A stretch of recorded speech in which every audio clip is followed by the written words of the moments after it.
Hey everyone, just wanted to welcome you to another episode of Grit Online. My name is Jordan Dietze, and I have been part of the North Coast Calvary Chapel family for over 25 years. I currently have the privilege of serving as the multi-area director for the San Diego Fellowship of Christian Athletes, and have been on staff with FCA for over 8 years. I grew up here in North County and graduated from Carlsbad High School, and I love the local area and getting a chance to serve here. Today for Grid Online, we're going to talk about the theme of motivation, and we're going to dive into the topic of motivation, what it's like to have motivation play a role in the lives of athletes, and what happens when we allow motivation and faith to come together. So I wanted to introduce you to our athletes that we're going to be interviewing today. First off, we have Cayden Katnik.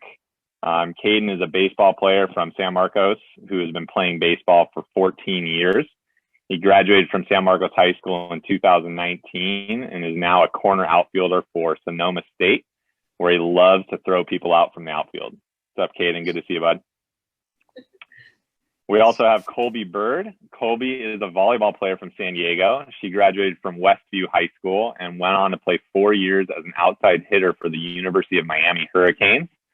She's now back in San Diego pursuing a master's degree in leadership studies, and she's coaching the next generation at the San Diego Volleyball Club. Kolby, it's so good to have you with us. Yes, thank you. And lastly, we have Nate Chronis. Nate is also a baseball player from San Marcos, and he's currently in his senior year, and he's the starting catcher for the San Marcos High School baseball team. Recently, he committed to playing ball at Winthrop next season and is excited to have the opportunity to play at the next level. Nate, good to see you, buddy. Good to see you, Jordan. So I'm going to dive right in, guys. We have some great questions to ask each of you, and I'd love to hear from each of you on these. So I want you to think back to when you started playing the sport or sports that you have become passionate about. Can you tell us what motivated you to get into the sport in the first place? And Cayden, we'll start with you. All right, well, to get into the sport in the first place, well, my parents kind of just dropped me into it to start. And then I got an opportunity to play football the year after I first played baseball. And my parents were like, you got to make a choice between football and baseball. Which one do you like better? And I was like, oh, well, I like baseball better. So I stick with baseball. Awesome. Kolby, how about for you? Yeah, for me, I have always been in sports my whole life. My parents played volleyball in college and were actually professional beach players for 6 to 8 years for both of them.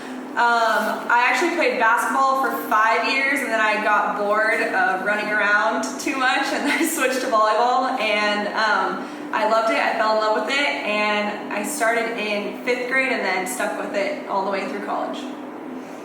How about for you, Nate?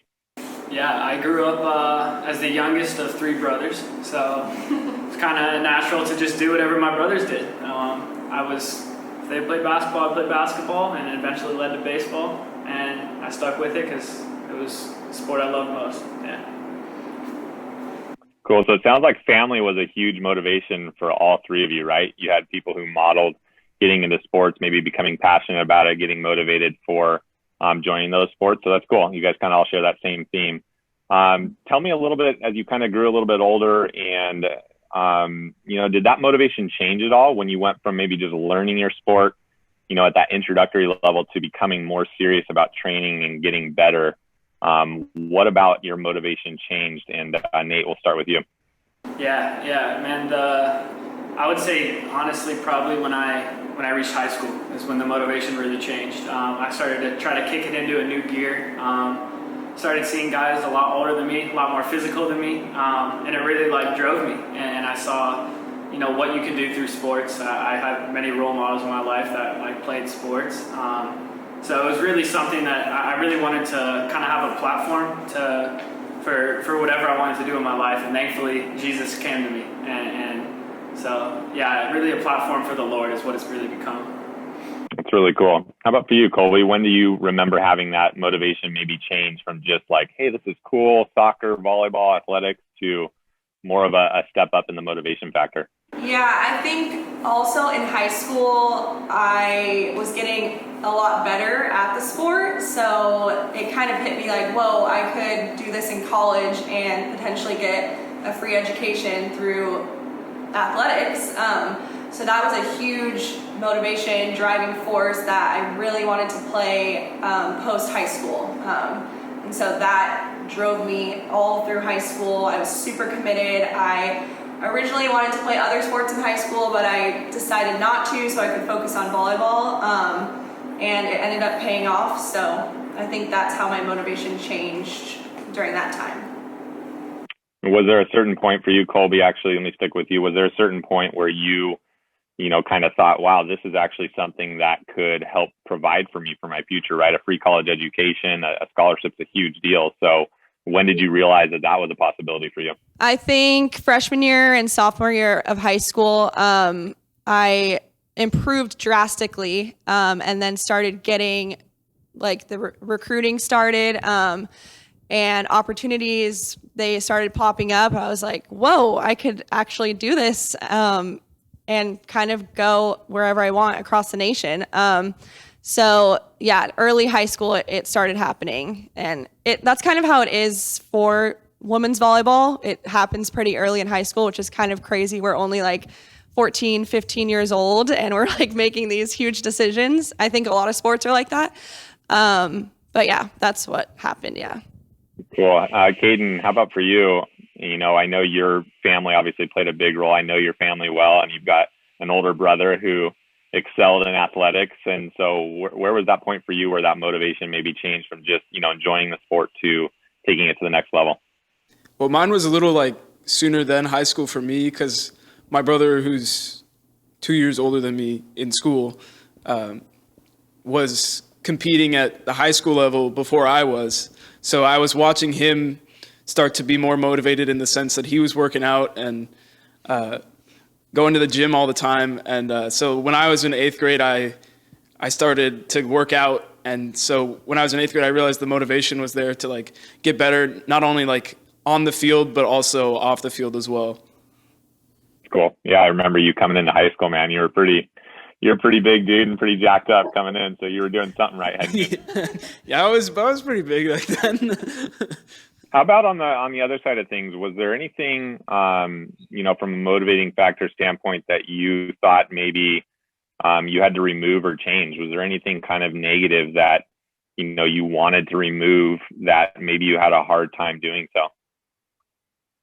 For me personally, there was the distraction of like video games, to be honest. I stopped playing video games and just started going outside more. And when I would use my time, I'd use it to get better at the sport that I loved, which was baseball. So I would just spend that time focusing on getting better in any sense possible, whether that's like hand-eye coordination or hitting off a tee or playing catch with one of my brothers, anything like that. But it was kind of cutting out the thing that wasn't making me better at the thing I wanted to be better at. That's really interesting. I think that's a big deal for today's youth, right? Did you notice a big difference when you made a decision to kind of cut that out? Absolutely, yeah. I got better in the small things in my game that like make me better overall. Love that. It's awesome. How about for you, Kolby? Was there anything that you felt like you maybe had to eliminate or remove to make that motivation drive a little bit better for you? I think the way I would answer this question would be when I got to college. I think in high school, I don't want this to come off the wrong way, but I was one of the best players in San Diego County. And then going to the University of Miami, I was thrown into, here's 15 girls that were all the best in their cities. And I was really prideful and confident coming in, and my mom warned me because she played in college. She's like, everyone's going to be just as good as you or better. So I think my perspective changed where I wasn't as prideful, and my motivation to work hard changed completely from, I'm already the best, to I'm just trying to get on the court my freshman year. So that was a huge change, and it just made me work harder and look up to the older girls on my team and really commit to, okay, I came all the way across the country to do this. I'm not going to give up and I'm going to do this. So that was a huge shift. And I think a lot of collegiate athletes can relate to that when you jump from high school to college. Yeah, what a cool perspective. I know, just, probably having to eliminate that pride a little bit and maybe eat a piece of humble pie your freshman year and realize, gosh, I've got to really take my game to the next level if I'm going to compete. So that's awesome. Thanks for sharing that.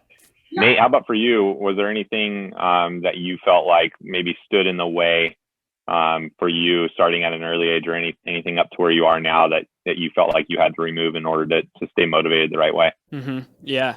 I would definitely say my first year or two in high school, I kind of became consumed with the sport in a sense where all my time, all my effort was really like to baseball, and everything like revolved around baseball and those relationships. I was kind of cutting myself away from relationships outside, and I even found myself drifting away from a relationship with God for a little bit. But I mean, the Lord works in miraculous ways, and fortunately, I'm still here. I had a life-threatening illness, and it's truly like a miracle why I'm here. But like through that experience, God, and being thrown back into the sport of baseball, being thrown back into those relationships, I've just had a whole new perspective on it. And it's so I guess the motivation, the bad motivation, kind of turned back into good, and it's allowed me to use these motivations for God and for the kingdom. Continue to disciple my brothers that I play with, and yeah.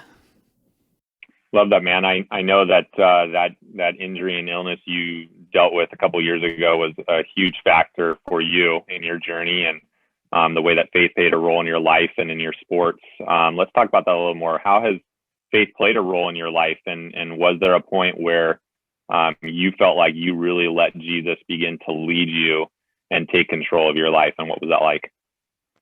Yeah, I definitely, it was my sophomore year, and I was really consumed with the sport of baseball, and it meant so much to me, and I was spending all my time doing it, and I got thrown out with a knee injury. I broke a bone in my knee, and I had to get surgery on it, and my surgery kept getting postponed.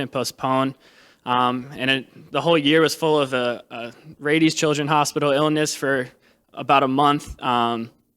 Just a year of recovery, one injury after another.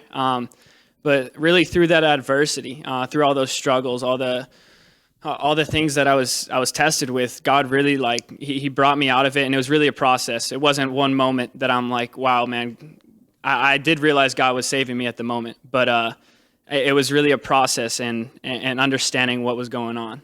So, yeah. It's really cool. Kolby, when you think back to your journey as an athlete and, faith, your own personal faith journey, how about for you? Was there a point where you really felt like Jesus, grabbed the wheel of your life or took control? And what was that like for you?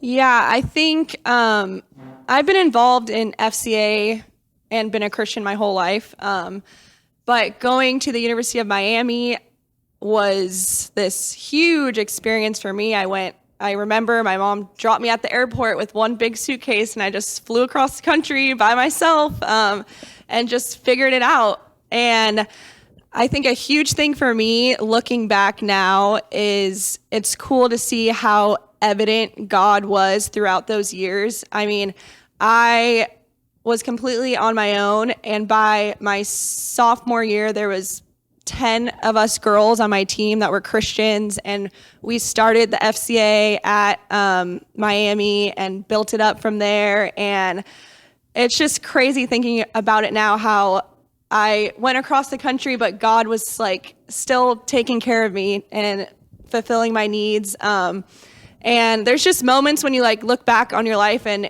as you're living it, it's like you don't see it. But then now that I'm post-grad, it's really cool to see how he was there. And I built a whole community out there by myself. So yeah, that's how to answer that. I think that's such a great example, especially for our younger athletes who might be watching this, right? Just how important those small faithful steps are. And a lot of times you don't even realize what God's up to until maybe 2, 3, 4, 5 years down the road, when you look back and you go, gosh, like, I'm sure glad I was able to say yes when God challenged me with something small. And then you look back and you'll see God grow that into something a lot bigger. So it sounds like that's kind of what happened with you during your college career. I just remember this one moment because I'm in Miami, Florida. I had teammates from so many different states. I had teammates from Greece, Italy, Sweden, and Russia, and we were all sitting. We had a Bible study before a game we had before the NCAA tournament in 2017. And we were all in this hotel room just having a Bible study before our game. And I just remember sitting there and I started crying because I'm like, we're from all different parts of the world and we're sitting in here talking about Jesus. It was unreal. And I still get goosebumps talking about it. So yeah. It's awesome. Cayden, how about for you, bud? I know that you've grown up in an awesome home. I know your parents and your family pretty well. And so faith has always been a big part of the conversation. But was there a moment or a time in your life where you felt like for you, maybe it was a personal decision and you really wanted to let Jesus take the lead in your life and what you were doing? Kind of similar to Nate's was my sophomore year of high school. I tore my ACL, my MCL, and my meniscus all at the same time. Playing football, I was a defensive end, and I got wrecked trying to tackle the running back. But at that time. But I'm obviously I was a baseball player, so I had to sit out and watch my team. We actually won CIF that year, but I was the guy on the iPad, so I had to watch my team do well and compete and be in a championship situation. And I had to give up, like what Nate said, like baseball. I was obsessed with it at that time, and I had to give it up. And I realized I got time to give to God, so might as well give him everything. So that was that kind of, I gave him the reins then when I realized I have to watch anyways, so might as well give him what I have. That's really cool. Don't you know that you're not supposed to play football if you're a baseball player? Come on, man. Yeah, I know now. Thanks, Jordan. Let's build off of that and just talk about, let's take that moment where you really felt like, gosh, I feel like I've committed my life a little bit more to Christ. Did you notice a difference in your personal motivation from that time forward when you decided to put Jesus first? Oh yeah, definitely. There's that Holy Spirit weighs on you every time you go to make a decision or you go to perform in your sport, or you're like, people are watching me play this or whatever I'm doing. I have a platform, so got to live out for Jesus in any opportunity you have. So that's kind of like that motivation is like kind of in the same sense of sport. Like anytime you're not being watched too, you gotta strengthen your relationship so that people will see it when they get the opportunity to. So when you have the opportunity to be in front of people, you represent them well. So it sounds like you were motivated by being accountable to the witness that you were sharing with others around you. Is that right? That's it. Yeah, exactly. That's cool. Kolby, for you, how did your motivation change, throughout? Sounds like more in college, but when you decided to follow Jesus a little more and to kind of give him a little bit more control, how did that change your personal motivation as an athlete?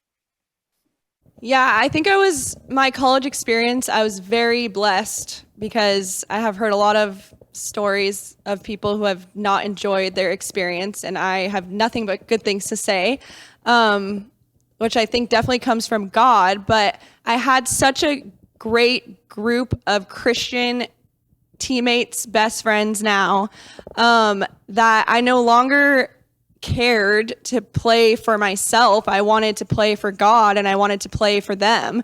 And so that was the biggest change, I think, in my motivation. And then also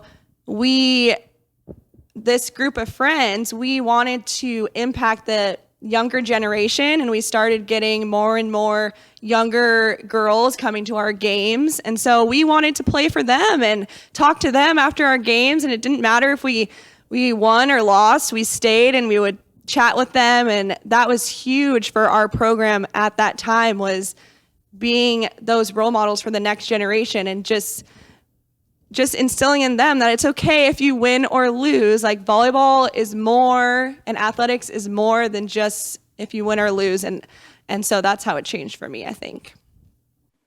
Great. Nate, how about for you with, the injury that you suffered, which obviously led to a long time in the hospital, super long recovery. Even, I know you didn't totally get into it, but you almost died. I mean, that's very serious. So I know that coming out of that, you really had a difference of thought process on how you wanted to stay motivated. So what was that like for you, and where did you feel like God really stepped in the gap for you there? Mm-hmm. Yeah. I really think even those months recovering, I started to turn my faith into a relationship rather than just a religion. I was no longer just doing the good deeds. I was doing the good deeds with a purpose, and I was pursuing like those relationships, and most importantly, that relationship with Jesus. But really, I like Kolby said, just pouring into like our teammates, those relationships that we build on a daily basis. I think us three, we probably see our teammates more than we see most people outside of our family. And it's such an opportunity. And like Cayden said, it's really an accountability. I try to pride myself on being the same person day in and day out, and being that same disciple, with burning the same fire, igniting the same flame. So, just continuing to pursue a relationship with God and affect those around me. Love that. Love hearing from all you guys on this. It's so cool. How do you stay motivated moving forward to keep Jesus at the center of your sports, your school, your life? How do you do that? Man, I think it goes back to just diverting daily, as my buddy Josh Barella likes to say. That's his go-to saying. But I find so much truth in that. Continuing to go to the Lord. A bad game isn't a bad day necessarily. I've had days where I'm going 0 for 3 with 3 strikeouts. I'll make an error. I feel like I let my team down, but I can't be dragging myself the whole day because I know the ultimate battle's already won. I got to continue to show my true self amidst pain, amidst adversity. And knowing what I've been through, I know I've been through worse than a bad game. For sure. Kolby, for you, same question with, school, sports, life, how, especially now that you've moved kind of into that next phase, right? Your official playing days, maybe at least for college, are over, and you've moved into more of a coach's role. How do you, stay motivated to keep Christ at the center of all those things for you? Yeah, I think the biggest thing for me as an extrovert is finding a community of faith that holds you accountable, and just having those people in your life that you can immediately go to. You can call them anytime, and they are going to give you exactly what you need from Christ himself. I think that's what God wanted for us here on earth, is a community of people to be around and to help us stay motivated. So that has definitely been hard because I had that in Florida, and then I moved back, and now we're all spread out. So I've been searching for that back here in San Diego because I know it's so important to my faith. So yeah. Great. And Cayden, lastly for you, maybe just a little bit of a twist on that same question. How do you keep Christ kind of at the center of school, sports, and life for you? Knowing that, baseball is kind of one of these things that because of COVID, maybe it is or it isn't happening. There's been fragmented school. You've been stuck here at home. Speak into that a little bit as far as like trying to combat the adversity that's come from the last year of the way everybody's had to live their lives. So it's kind of like finding God as a consistency inside the inconsistency. So it's like getting in your own alone time with God, despite like you might have to go to a class or on Zoom, or it's sneaking him into everything that you do and making it a part of everything that you are. It's kind of like how I stay motivated, especially in this time where like my season was up in the air. I might have a mini season here in a little bit where we have to go back to school, but it's still the consistency of getting in the Word, getting alone with God, despite what's happening or what's not happening. So is it fair to say that for you feel like faithfulness in the quiet times can lead to opportunities in the bigger times? Absolutely. It's cool. So I have one last question for each of you, and that is, how can we pray for athletes today, and what do you think are their greatest needs? So you just think about athletes in general from, younger age all the way up through college. How can we just as a church body be praying for athletes and thinking about what their needs are? I'd say pray that they continue to see Jesus in every aspect of who they are, not necessarily especially, and not to make their sport their God. Because that's I was talking about earlier, lost sight of God and in my obsession with my sport. And then I got hurt, and then I had no sport to be obsessed with. So kind of a prayer in that sense, that keep our mind focused on God, and our focus is in that way, instead of always on our sport or our life or our activities, but have God at the center. That's great. Kolby, I'm going to ask you that same question. How can we be praying for athletes today, and even how can we come alongside them in this journey that they're on, especially with COVID and everything that's kind of gotten a little inconsistent over this last year? I think we can be praying for peace and trust for this next generation of athletes, because I can't even imagine what these kids are going through. I know recruiting is all messed up, and just thinking about the process I went through and how that is completely different for all these kids nowadays. And there's a lot of uncertainty with what's going to happen for college athletics.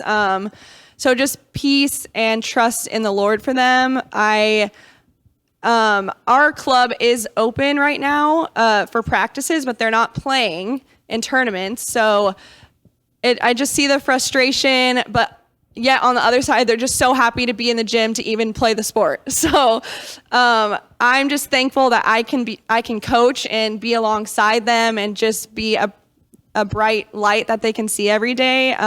So just coming around athletes in that sense, that maybe bringing in this new perspective, wow, we're lucky we even get to play this sport today and be around our friends today, and just kind of change the perspective a little bit. That's great. Nate, I'm going to give you a slightly different version of that same question. As a current high school athlete, you're finishing out your senior year. If I was to ask you, what could we be praying for you personally and for your team as you finish out this year, what would your response be? I kind of want to jump back to what Kolby was saying too, because I've just lived through this crazy recruiting process during these COVID times, and it really is. It's tough. It gets stressful at times, but really praying for peace and trust.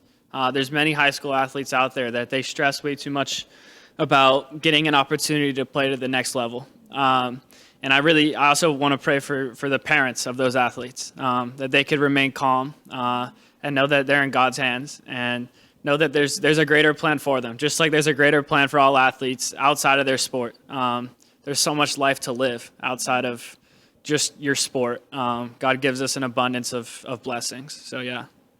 Well, I'll tell you what, you guys, I am just so thankful for each one of you as the, director of FCA for San Diego, just knowing that at the very minimum, there's 3 awesome individuals like yourselves that have been a part of the FCA family, and the fact that you guys can talk about your faith and what keeps you motivated and articulate it so well. I think that our audience is going to get a chance to really learn something from you guys, and hopefully put that into practice and how they stay motivated in their own personal lives and their pursuit for excellence and for their passion of sports. So just want to thank you guys so much for who you are and staying faithful to what Jesus has called you to do, and look forward to seeing what he does from this point forward. So just wanted to thank everybody for being here with us for this edition of Grit Online. We're so thankful to be able to speak into the intersection of faith and sports, and we hope you enjoyed this time. Thanks so much.